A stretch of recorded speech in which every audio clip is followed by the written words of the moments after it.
what are you going to replace it with? Why don't you have a replacement plan so we can look at it before you repeal something? Once you repeal it,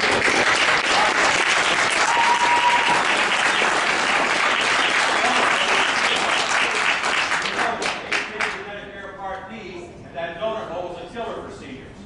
It went from $2,400 to start to $6,800. Seniors can't afford that. There's preventive screening that's in there that took place.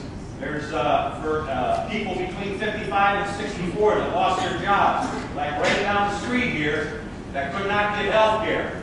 Now you want to replace it, and that's fine, or repeal it, but what are you going to replace it with? And we don't know what's going to happen. What do we tell the seniors out there? That there's already stuff taking place, and it's gone now. Let's do some thinking about this before we jump and do whatever we want to do. Remember, it's the American people that have sent us down there when we campaigned and said we're going to repeal it.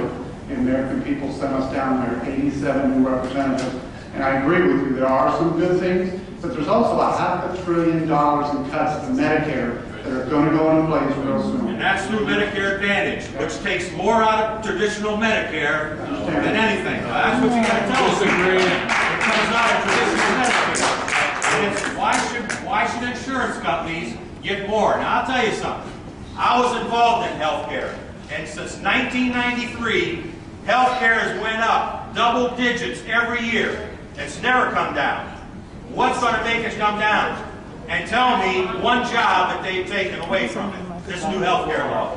It's interesting, and I don't want to come back and answer that question, but I will tell you this. I'll take you around anytime you want to go to at least 3 businesses that have lost 7 or 8 jobs because their health care went up 63%. It's went up every year. Yeah, but now the problem is, and I've been a businessman for 28 years, if it would go up 7, 8, 10, 12%. That's not acceptable anyway. But when it goes up 63%, that's a problem. Yeah.